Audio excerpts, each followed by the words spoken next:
Good morning, everyone. This is WGTV Today. I'm Wayne Alley. I'm Kim Best. Good morning. Thank you for joining us. It is October 12th, and guess where we are? Where are we? We are at the Wayne County Public Library. Oh, I knew that, yeah. And why are we here, Wayne? I have no idea. Yes, I you do. I'm only kidding. It's the book sale, and the book sale at the Friends of the Library having their big semi-annual book sale, and it's underway beginning last night. That's right. That's right. Beginning yesterday and last night, the book sale underway. And so we thought we'd come out and pay the library a visit this morning and just kind of tell you about what we see here. We see hundreds, if not thousands, of books. Box upon box upon box of books that are for sale here at the Wayne County Public Library. You need to come out, see what you want to buy, purchase, take them home, enjoy, and it will help the Wayne County Public Library. You better believe it. And looky here. Here's the price list. Hardcover books, $3. Children's books, only $1. Dotted items. You know, I was looking for some dotted items the other day, and I didn't know they had them here. They've got dotted items for $1.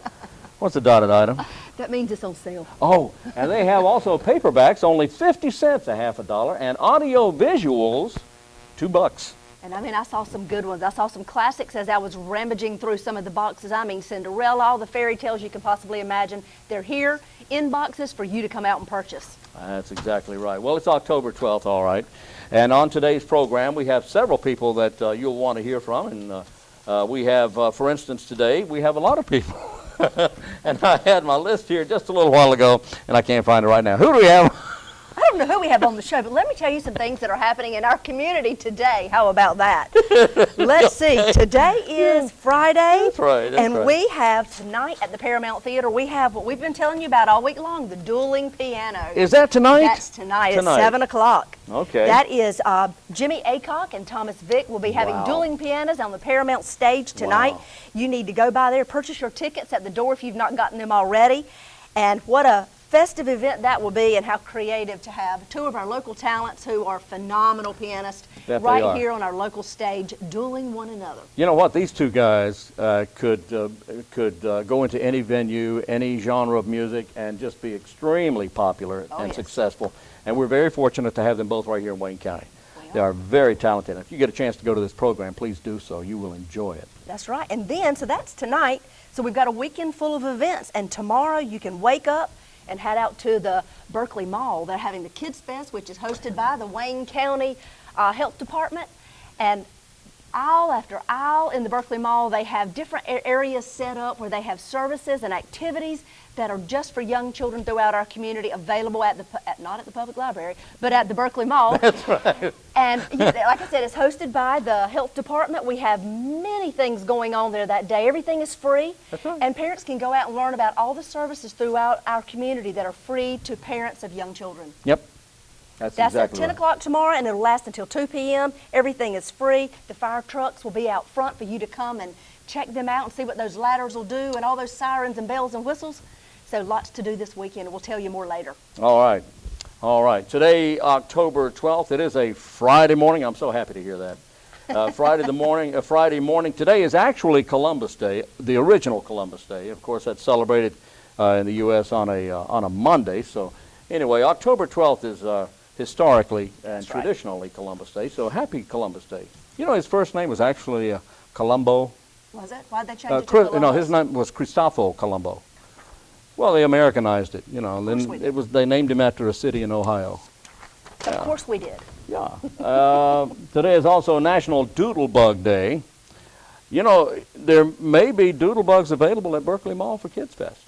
Well, you never know, Wayne. You never know. And I'm going to go look for a book right now here at the Wayne County Public Library about doodlebugs. I'm sure I'll find one. And you'll find one with a red dot. Yeah, a dotted line book, dotted items. On sale. On sale. I'll tell you what. So the highest price thing is $3. You're not going to pay over $3. $1, 50 cents. I think some $2 audio visual. So you really need to take the time, come out to the Wayne County Public Library, check it out, help the friends of the library, and purchase some books and take them home. That's it. Enjoy. All right, we're going to have our first interview here. We are. This is WGTV Today. Stay tuned.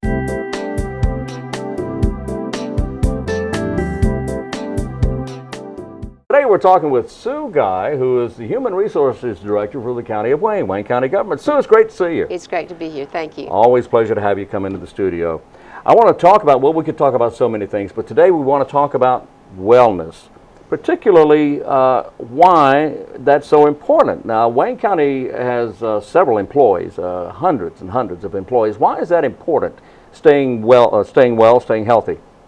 Well, healthy employees actually come to work, so they're here. That's they're more good. productive. Yeah. They work safer. They're more alert. That saves us on our workers' comp. They also, if they're healthy at work, they're healthy at home too. And if they're healthy at home, they have a better, well-rounded lifestyle, and that's what we want for our employees too. Okay, so how do you achieve that? What steps do you take or do you convey to an employee to practice staying well? One of the first things that we did is insist that all of the employees on our health care plan have a physical and do so regularly. Good. In doing that, we've discovered that a lot of employees found they had some issues they didn't know about. Oh. And we'd much rather address it through a pill or a change in their lifestyle than have to deal with a stroke or a heart attack later on. That's more severe to their life, and it also is more costly to treat. Some other things that we do, we put together what we call a facilitators wellness facilitating group. And it's a representative from all the different departments in the county. They come together for an hour every month.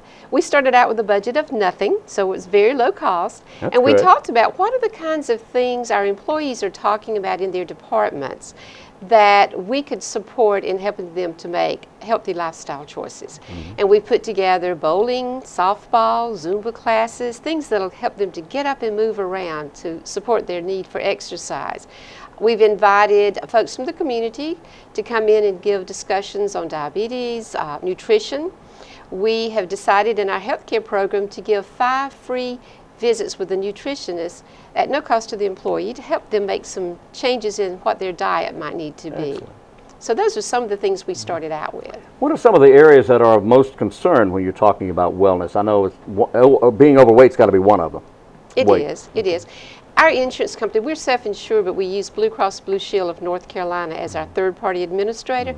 And every year they give us a utilization review, and that talks about what were the illnesses that were the most costly, that we saw the most frequently. And the issues that we saw coming up most often were gastro types of things or heart disease. And all of those were either made worse or caused by smoking and obesity. So those have been 2 of our issues that we've decided to address first of all. So with smoking, we've asked all of our people who smoke to go through some type of smoking cessation class. And if they simply don't want to do that, that's fine, but we're moving them to one of our less rich plans where the deductible's a little higher. It causes them to make some decisions about where they get their health care and how. It's still free to them, but it still causes them to make some decisions about their choices of health care. Right. And of course, if they will go into one of these smoking cessation classes or make some type of headway under the care of their doctor to deal with their use of tobacco, then they're allowed to stay on our regular plan. Okay, how about what other areas besides the smoking and the health, rather the weight issues, are the other areas that are of concern? Not that often. We feel that most of the issues that we deal with are made worse by both of these types of issue. In the obesity piece, we're not weighing our employees. Yes, and thank you for that. We're asking that during their normal physical, Right. that they have that discussion about weight management with their doctor. That's all we're asking, is that they have that discussion with their doctor and give some kind of documentation to us so that we know they did. And as long as they're working with their doctor to manage their weight, we're fine with that. But those are the 2 issues, the smoking and the obesity and the weight management issues are the 2 that have the greatest impact on our employees' health. And the idea is to get everybody as healthy as they possibly can be. Absolutely. They become good employees. Absolutely. Good family Absolutely. members. They're already good employees. We want them to be more productive Well, employees. that's healthy what I employees. meant. Sure. Yeah, that's what I meant. But now, what are the chances of somebody improving their health through these programs and taking these programs and these practices home and spreading it among their own family? That is exactly what we hope they do, because Isn't we that also something? want to support a healthy community. Right. Are there sources outside the Wayne County government, outside this operation, that you would hope that others that they would use, that the employees would use? We've partnered with some of our local gyms to get some discounts there. We have participated in some of the programs that are presented by Wayne Memorial.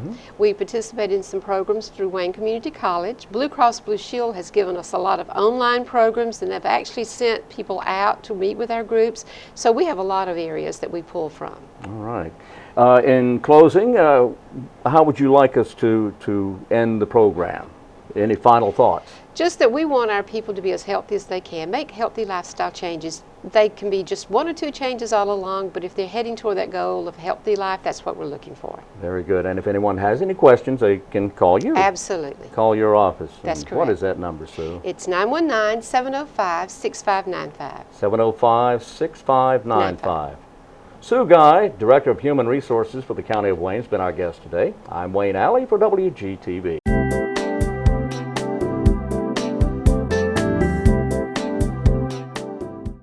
This is WGTV Today, and we're back. Great interview there. Today, October 12th, we're here at the Wayne County Public Library on East Ash Street. And coming up, we're going to be talking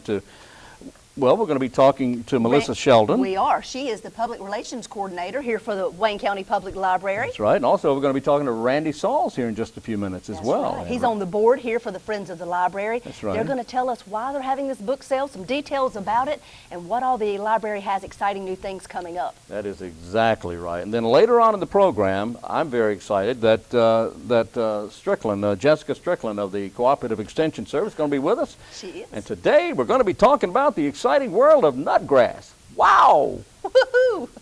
Well, actually, it is kind of an interesting topic, especially if you have it in your yard and You want to get rid of you it. want to get rid of it because it is an invasive weed, and she'll tell you all about it and have samples as well. Great. Good for us to see. Yes, indeed. You know, coming up next week, early part of next week, there's going to be a battlefield trip. Now, for anybody who is into history, and especially the Civil War, you know, the Civil War is we're observing the sesquicentennial of the Civil War, the 150th anniversary. And in September of 1862, the Battle of Antietam took place. It was the bloodiest battle of the Civil War. A lot of lives lost. It was a horrible event. But there's going to be a bus trip to Antietam coming up on the 19th. Now, if you want to know more about this, you talk to someone at the Foundation of Wayne Community College. It's a day trip, right, It's a Wayne? day trip. You leave at 7 a.m., you get back at 7 p.m., and it only costs $100 for everything. Does that include your bus ride, probably your lunch? I would think it does include And the tour absolutely itself. everything in the tour itself. right. So you can talk to... No, it doesn't. It does not include everything, Wayne, but it's $100 for the trip, and we can give them details later. well, but you get to ride the bus. You sure do. You ride that bus and you get to see the But for the only activities. $100, I mean, yeah, but you get to visit Antietam. Are you going, Randy? He's leading the tour. You'll hear from Randy Randy Sauls later, and he'll tell you all about that tour. That How about we that? will. We're going to hear about that from Randy here in just a little while. Looking forward to hearing about that. Well, guess what's this weekend? We've talked about it now for Saturday 2 and weeks. Sunday? Yes, Saturday and Sunday are this weekend. But guess what events are taking place this weekend? Okay, it's troubleshooting time now. I've told you all week what's happening. Come on. Tomorrow is Taste of Wayne. Taste of Wayne is tomorrow. I knew that. Yes, you did. I did know that. It is from 11 to 1:30 at Cornerstone Commons, downtown Goldsboro. Yes, that's right. Enjoy an afternoon of sampling over 30 local restaurants' foods, as well as entertainment and door prizes. Purchase your tickets at the door if you don't have them already. Your ticket will get you a taste with one time with every single vendor out there. Oh, yeah. You also get a vote for People's Choice. And that is a big award that everybody wants to win. Every restaurant out there, there's different categories. Yeah. So And then- everybody's wanting that. Yeah, and then they get to brag about it for a whole year. That's Yeah, right. That's right. But before you go to the Taste of Wayne, no, after you go to the Taste of Wayne, Well- you've eaten. It's after. Oh, You've okay. eaten, you've got a full belly. Yeah. Then that night you're looking somewhere to go. Like maybe to the couch. There, or you can go to the Paramount Theater Oh, yeah. once again, because they have, as they always do, a Yeah. different event every night. Yeah. And Saturday, October the 13th at 7 p.m., they have the Wayne County Fire Princess Pageant. All the local yeah. volunteer fire departments across our county have a representative that will be vying for that title of the representative of our entire county. And if you saw the pictures in the paper, these are lovely young ladies. And who they've are- worked very hard. They have that. They've worked very hard. Their interview skills are one of the largest categories of what they have to do to win this title and then represent Wayne County all year long across our community. about fire prevention and fire safety. That's exactly right. 7 Now that's p.m. At the Paramount. Paramount, 7 o'clock, Saturday night. What's the charge to get in to see that? Do you have any idea? $12. I knew that. $12. There you That's go. right. And you can purchase tickets at the door. Tickets available at the door. Coming up on the 25th, Jessica's going to be leading a workshop, October 25th, planting spring bulbs. So if you need springs, these bulbs are available in a workshop to you, planting spring bulbs on October 25th, beginning at noon o'clock and going until 1, and then again from 6 p.m. until 7:30. And this is all taking place at the Cooperative Extension Service. Is. Talk to Jessica Strickland if you have any questions about that at 731-1525. 731-1525. Whether you are a new person to the world of gardening or you are an experienced gardener, Yes. Jessica can help you out. That's right. And you're going to get your hands dirty, and that's a good thing. Well, bring some gloves and you don't have to. Yeah, well, whatever. If you have a green thumb, a brown thumb, or a plaid thumb, it doesn't matter.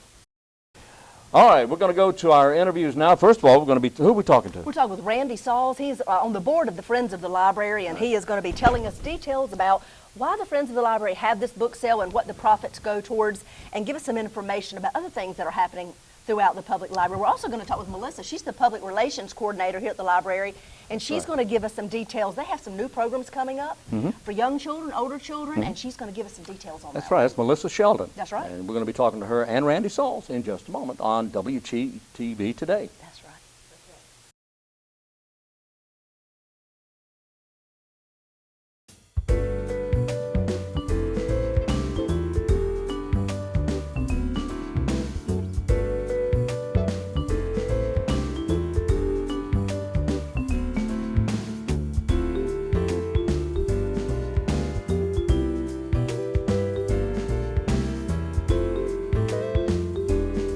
Well, today here in the studio we have our guest, Jessica Strickland of the Cooperative Extension Service, horticulture agent here for Wayne County, right? Yes. How you doing? Doing good today. Great. I am happy to say this is the first of many programs we have with Jessica. Every couple of weeks she's going to come into the studio, and sometimes she'll have samples as we have today. Right. Jessica, first of all, in case somebody missed the last time you were with us here in the studio, tell us about you.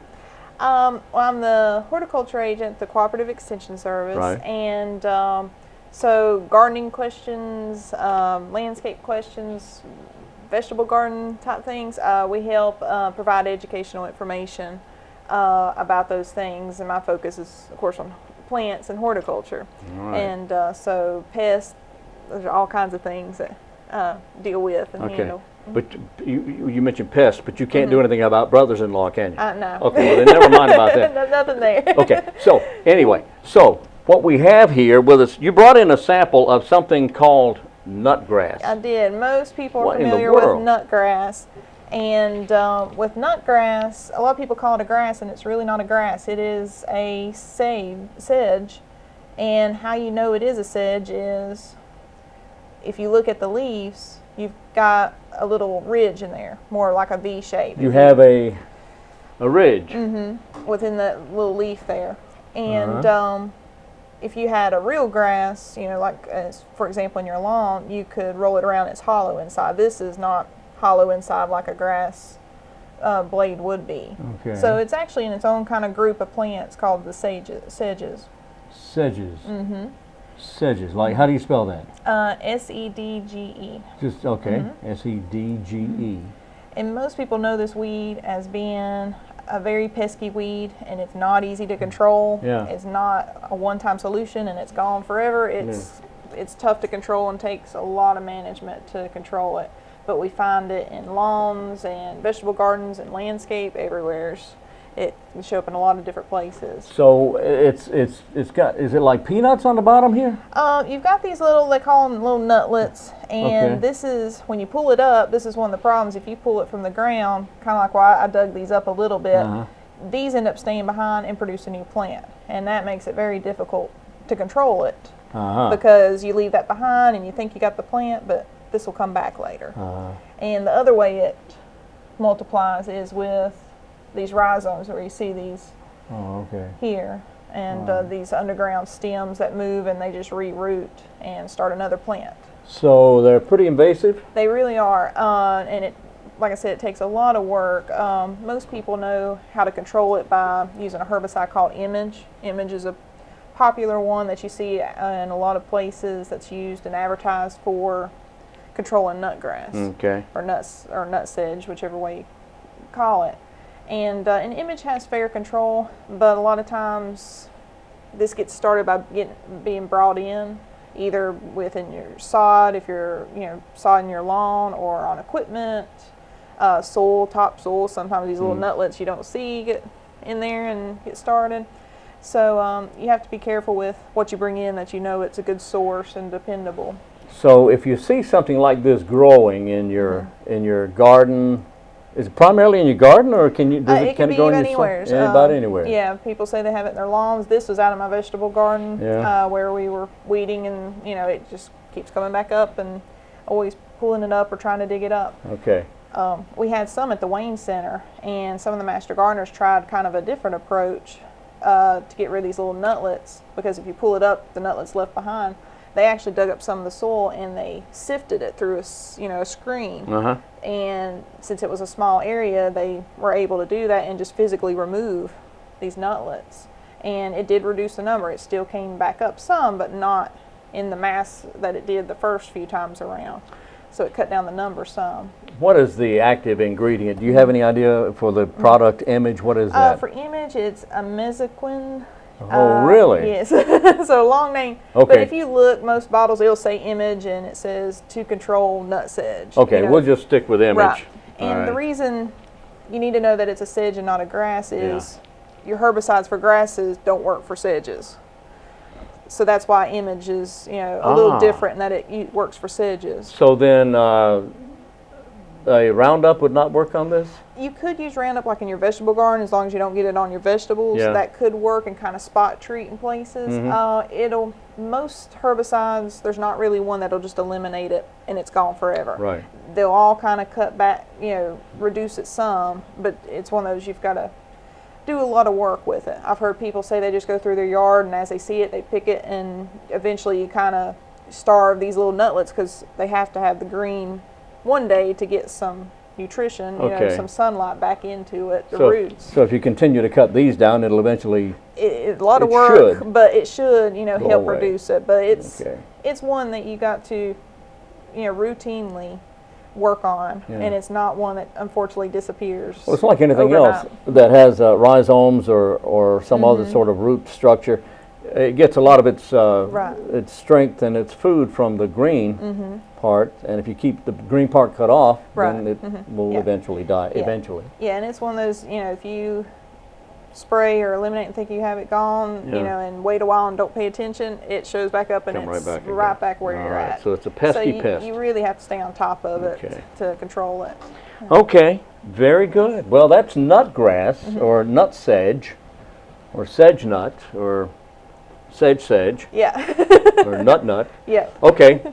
All right, we've gotten rid of that. Now this is, we're getting quickly toward the middle and soon to be toward the end of October. Now what do we need to be doing this time of year in our lawns? In your lawns, a lot of people usually asked about fertilizing. This is not the time to be fertilizing your warm season grasses. A lot of people that question seems to pop up occasionally through the office about, can I go ahead and fertilize?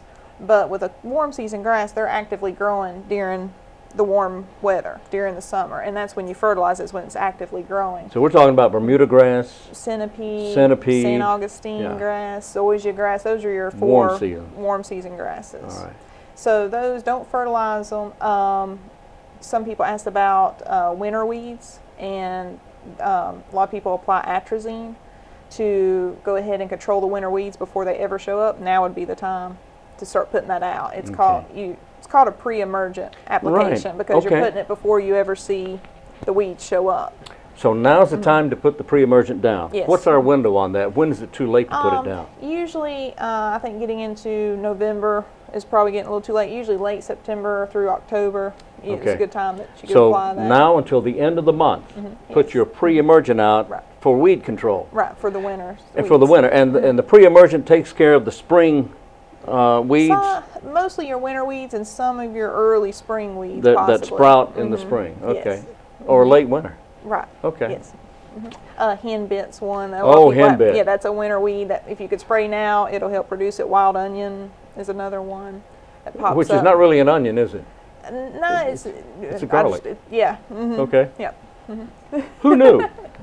Okay. Of course, I digressed to when I was like 6 years old, and you know, well, somebody said it was wild onion. I thought, Right. well, maybe wild onion's as good as the real thing, and it isn't. And I remember when I was 6, I used to grab a wild onion and eat it. Yes.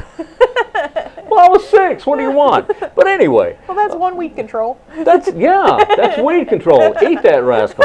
But you're right, henbit is a big problem It for us. is, yeah, and that's the one's got kind of the purplish look on the leaves and a Yeah. little purple flower. Yeah, a you little know, close, yeah. a little short flowers on the yeah, ground. there's a couple like henbit and purple dead nettle that look Yeah. very similar. Chickweed. But, chickweed's one that shows up too. Okay. Yeah. Dead nettle. I think, yeah, I believe there's a couple that they're slightly different, but they're the ones with the purple flowers that Okay. everybody sees in the Yes, there's a wintertime. lot of that stuff around here. Yes. All right, and anyone who may have a question about how to control weeds or anything about pre-emergence, now's the time to put your pre-emergent out right now. Yes. They can call your office. They can. And what is that number? It's 919-731-1525. All right, 919-731-1525. Our guest today is Jessica Strickland. I'm trying to remember Strickland, Yes. okay? All right. I'll get there. But I appreciate you coming in. Yes, thank you. And you'll be back with us in 2 weeks. Yes, I All will. right, very good. Jessica Strickland of the Cooperative Extension Service, your horticulture agent here in Wayne County. I'm Wayne Alley for WGTV.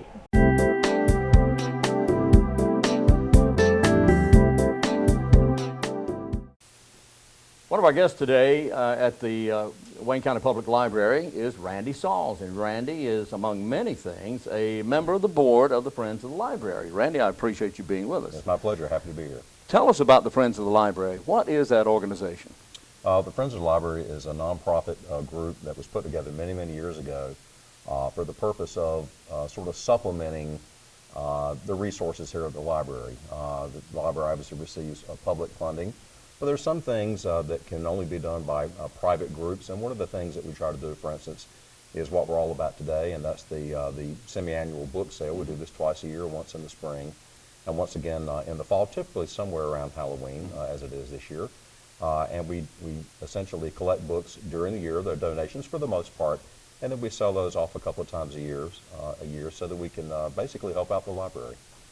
And generally, these are not library books. These are books, as you just said, these are books that are donated from the community. That's true. It's evolved a little bit over the year. I've been involved on the board here for about 20 years now, and we sort of started out having primarily it was really mostly library books with a few donations thrown in. We used to have, for instance, tons of sets of encyclopedias and things like that, but with the internet now, that's not quite as big an item. So we used to have a lot more books. We also used to do it once a year. But over the years, we've sort of changed our focus a little bit, and we're really going more with donated books, and they're generally in very good condition. The ones that are really not in very good condition are culled out. So if you come to the library books there, you're going to find top quality books here. Yeah, top quality. And some appear to be almost like new. I venture Many. to say a number of them probably have not been read. They may have been gifts, or someone received a book and really wasn't terribly interested in it.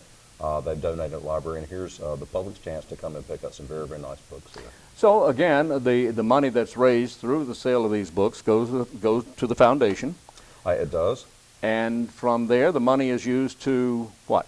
Okay, whatever funds we receive for through the book sale, we'll put in a bank account, and then we'll probably in, 2 or 3 months, we'll have another meeting. We generally meet about once a month or once every month. And we generally receive sort of a wish list from the library, from the director, and from the various departments within the library. And they tell us what they need. These are things that maybe, they could be educational programs, they could be book carts, they could be licenses that need to be paid, video rental renewal fees, this sort of thing, educational programs, speakers. It really runs the gamut. It could be just about anything. Yeah. But we don't impose upon the library what we think they need to have. They ask us, or they tell us what they really want, and then we try to help them out as best we can with the funds that we make from the sale. Truly as friends of the Absolutely. library. Yes, indeed. Absolutely. So it's everybody wins here. The Everybody library wins. wins. The friends of the library wins. The Sure. consumers win when they get their light new books. That's right. And these books cover just the world of every possible subject. We have everything here. We have a couple large tables of fiction, a couple large tables of nonfiction. There are children books. There are children's videos, adult videos. There are cookbooks, books on religion, history, you name it, and we have it here at the library. So the book sale is going on today and tomorrow, 9 to 5, That's here at correct. the Wayne County Public Library on East Ash Street in Goldsboro. And the prices can't be beat. I'm telling you, look, $3 for a hardcover book. Right. You just don't find that anywhere. Children's books only $1, dotted items $1, paperbacks only 50 cents. That's great. And these are not, these are in many cases brand new books by very hot authors. Yeah. David Baldacci and Yeah. Clive Cussler, people like that. I mean, these are in-demand books. So these are not cast-offs. These are not seconds. These are not sort of authors no one's ever heard of. These are top-line books. Exactly. And fiction, nonfiction, I see a book over here on landscaping and Yes. books on gardening. I see John Grisham. I see Dan Brown. Even a book on Sinatra here, chairman of the board. That's right. All right, love it. All right. All right, well, I want to switch gears here. I want to talk about something else. Again, we'll invite everyone to the public library today and tomorrow, 9 to 5, the Wayne County Friends of the Library Please book come. sale. Please come. You are very involved as a historian and in many areas of the history of Wayne County and the South in general, the Southeast. Coming up, there's going to be a trip, a bus trip or a battlefield trip to Antietam. That's correct. Now, I understand you're heading up that. Is that correct? That is absolutely correct. This is a program that really operates through the Arts and Humanities program at Wayne Community College. We started this, I do it as a volunteer, but the college asked me about, I think it was about 10 or 11 years ago, to sort of do an initial trip up to Gettysburg, and we did that. And from that, it sort of has grown, and we do generally about 2 trips a year. Take groups through the college about twice a year to various Civil War battlegrounds. We've been pretty much to all the major battlefields on the East Coast. We've been to Fredericksburg, Chancellorsville, Appomattox, Petersburg. You name it, we've been there. This is a day trip. You leave in the morning? Well, no, not exactly. Oh. Well, usually it is at least one overnight trip because of the distances Yeah. that have to be traveled. The one that's coming up is to Sharpsburg, Maryland, which is a pretty long haul just to get there, and it essentially takes the first day almost to get there. What we'll do in that case, we will leave the college about 8:30 on a Friday morning, the 19th of October. We'll drive through the day, have a picnic lunch, and we'll end up at Harper's Ferry, West Virginia, late that afternoon. Ah. I'll talk a little bit about the siege of Harper's Ferry, which is a part of the Antietam campaign. Right. Then we'll go into Shepherdstown, West Virginia, where we'll spend the night, go to dinner. We get up the next morning, and from about 9 o'clock in the morning to about 4 in the afternoon, we do the Battle of Antietam, the way the battle occurred. I start at 5:30 in the morning on the 17th of September, 1862, and we follow the progress of the battle as it unfolded all across the battlefield and end up appropriately at the National Cemetery late in the afternoon. It was the bloodiest battle of the Civil War. Bloodiest battle Give me in a little single history. day in the Civil War. Give me a little history of Antietam. Little history of Antietam probably starts really in the summer of 1862 when General Robert E. Lee has been named as commander of the principal Confederate Army in the field. He seizes the initiative after General George McClellan, the Union commander, had attempted to lay siege to Richmond, the Confederate capital. General Lee seizes the initiative. He fights a series of battles over a period of a week of the 7 days. He follows that up with a tremendous victory at the Battle of Second Manassas. And then he's faced with sort of the end game. What does he do to follow up on that? He decides to take his army onto northern soil for the first time for several very valid reasons at the time. He takes his army in early September into Maryland. He sends a part of his force to Harper's Ferry to reduce the federal garrison there. The rest of them he takes up. And actually he didn't intend to go to Sharpsburg or Antietam. His really ultimate objective was Harrisburg, Pennsylvania, where he hoped to destroy a key railroad bridge across the Susquehanna River. And as just luck would have it, the two armies end up sort of bumping into each other near Sharpsburg, Maryland, in one of those you find out your enemy's approaching, you want to find a nice, good, advantageous place to fight. Lee gets wind of the fact the Federal Army is closing in on him, so he picks this nice undulating sort of landscape outside Sharpsburg, Maryland, to basically make a stand. And what transpires then is a day-long battle. It is the bloodiest single day of the Civil War. The bloodiest battle is the Battle of Gettysburg, but that was 3 days long. Right, that was 3 days. That was That's 3 right. days. Antietam one day. They were both And horrendous. they were both horrendous. A lot of lives lost, and you're going to be going, the date is the 19th. We leave Friday morning the 19th. We will come back. We'll probably arrive back in Goldsboro at the college Sunday afternoon around probably 4 or 5 o'clock. So how does, and the cost is only $100 for this? It's $100. And that includes?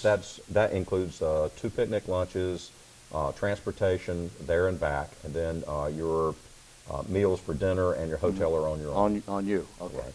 So how does someone become a part of this? All they need to do is to call the Arts and Humanities office at Wayne Community College, speak to Adrian Northington, or to Jack Cannon. I don't know whether the trip is full. It was, last time I checked, or near full, but there are generally some people that drop out and then some people sort of add back in. And we typically take anywhere from about 22 to maybe 28 people on these trips. That's about all we can really comfortably handle. I always joke, it's like herding cats to try to get people to go where you need them to go in a timely manner. Yeah. And if the group gets much larger than that, it gets to be a logistical nightmare, honestly. So I don't have the number for the foundation right off the top of my head, but the number for Wayne Community College is 735-5151. Yes. 735-5151, and they can connect you with the foundation. They can ask for Jack or Adrian. That's Jack or Adrian, that's right. All right. Randy Sauls has been our guest. He is a Wayne County historian, talking about the trip to Antietam and that part of the country, the 150th anniversary of the Battle of Antietam and other battles of that area. Also, we've been talking about the Friends of the Library book sale that's going on today and tomorrow. We'll see you at the Wayne County Public Library. I'm Wayne Alley for WGTV.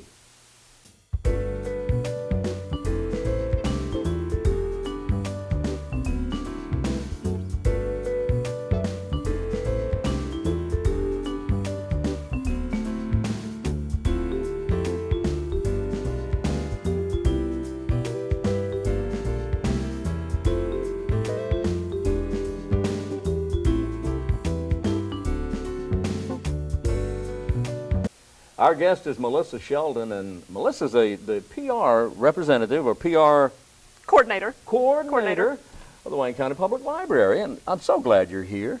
Well, thank you, Rain. We have hundreds and hundreds and hundreds of books here at the Wayne County Public Library, and they're all for sale. Yes, it is our semi-annual book sale sponsored by the Friends of the Library. Right.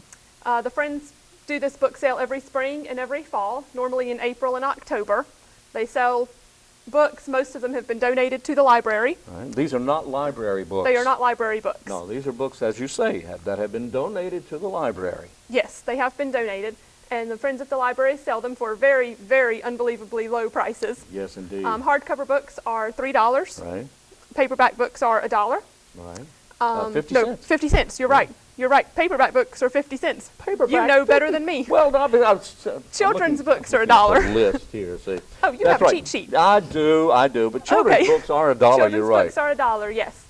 And videotapes, DVDs, things like that are $2. Wow, this is great. Yes. And it's today and tomorrow, right? Today Friday? and tomorrow from 9 till 5. Uh-huh. Yes, we'd like to invite everybody to come on out to the library, participate in the book sale. All of the proceeds from the book sale do go back into the library. The Friends of the Library will use that money to sponsor programs, fund different things that the library needs. They've bought some furniture for us, computer desks. You know, the library is so much more than it used to be. I think maybe people's perception of a public library may be not what it not what they realize it actually is. It's so much more than just books. Over the Yes. years, I have seen libraries take in audiovisual materials, Yes. tapes, Yes. DVDs that you actually check out. We What are do. some of the other things that people may not be aware of? You're so much more than books. The library does have DVDs, as you mentioned. Just yesterday, I was out in the library setting up a book display, and there were some people right nearby that said, "Oh, look, here's a shelf of DVDs. They have, like, popular movies here." Well, It was, just one of those things that people don't know we have. Yeah. You can check out DVDs of all sorts. You can check those out for a week, right. 1 week at a time, absolutely free. How about that? All of the resources that we have at the library are free to the public Right. to check out. We have magazines, newspapers from around the country, popular magazines, DVDs, children's items. And now the magazines and newspapers are in your reference department, and those are not to They take are. out. Are they? You actually can check out back issues. Really? Yes, the current issue of every newspaper and magazine is on the shelf, not for checkout. Right. But once the next issue comes in, you can check out Now, previous see, issues. I didn't know that. Now, see, things Well, change. you learned something today, Wayne. I learn something every day, or I try anyway. But that's interesting. So you have It is. DVDs, you have movies, you have books, of course, and magazines and newspapers. Yes. So tell me about some of the programs offered by the Wayne County Public Library.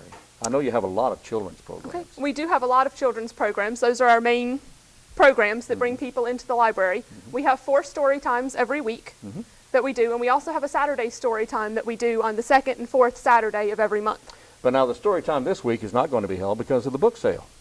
It actually is being held. That's what I said. That's what I meant to say. I meant to say that the story time this week is going to be held in spite of the book sale. Yes, it is actually over in the children's department, but it was Wednesday and that. Thursday Yeah, I knew that. of this Yeah, week. right.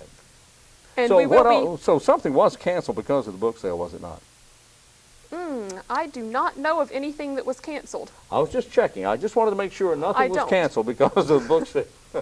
I'm trying to think, but I don't know of anything. Okay, well, that don't was worry canceled. about it. Don't worry about it. If it is, then it is. That's right. Okay. Somebody forgot to inform me. Okay, well, don't worry about it. So everything is on go, Yes, and everything is on go for the book sale. Book sale again Friday and Saturday from 9 to 5, that's correct. and there's going to be a lot of people here We hope so. because I'm telling you, the book sales that I have seen at this library, they end up lined up outside, waiting to get Our in. book sales tend to be very popular. Very popular. Yes, very, very because popular. Can't beat the prices. The staff always waits for the book sale because it's our time to turn in our wish lists Yeah. and get what we would like to provide for programs and such.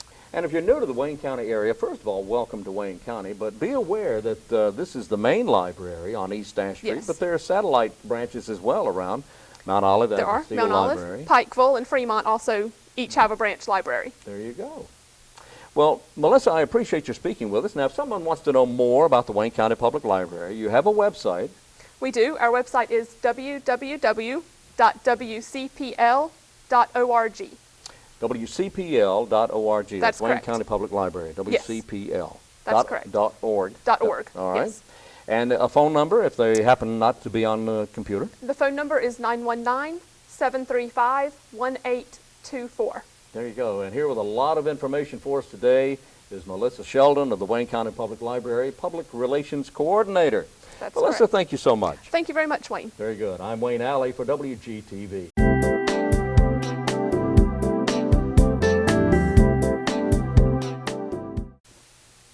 We're back on WGTV today, and don't forget, today and tomorrow. All day long from 9 to 5. That's right, Friday and Saturday here at the Wayne County Public Library, having their big Friends of the Library book sale going on 9 to 5 today and tomorrow, Saturday. That's right. Come on out. You can get in and out quickly. They have people ready to check you out.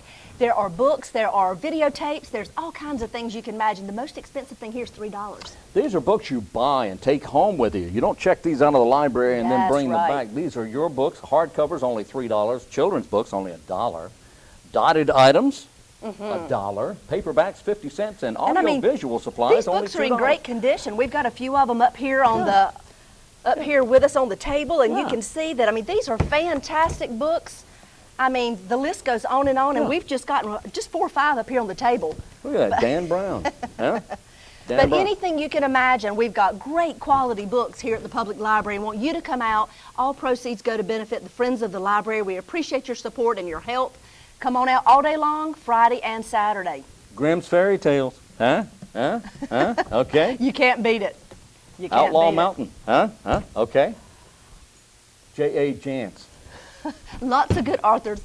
Just come on out, pick up a book, take it home, read, enjoy, add it to your collection, and within that you'll be supporting the Friends of the Library. So thank you for all your support. We're looking forward to seeing you out here this weekend, right, Wayne? Right, we appreciate that very much, and we will be back in here with you again Monday morning at 7 a.m. Join us every day, Monday through Friday at 7 o'clock here on WGTV Today. That's right. We hope you've learned a little more about what's happening in your community. So until Monday morning, I'm Wayne Alley. And I'm Kim Best.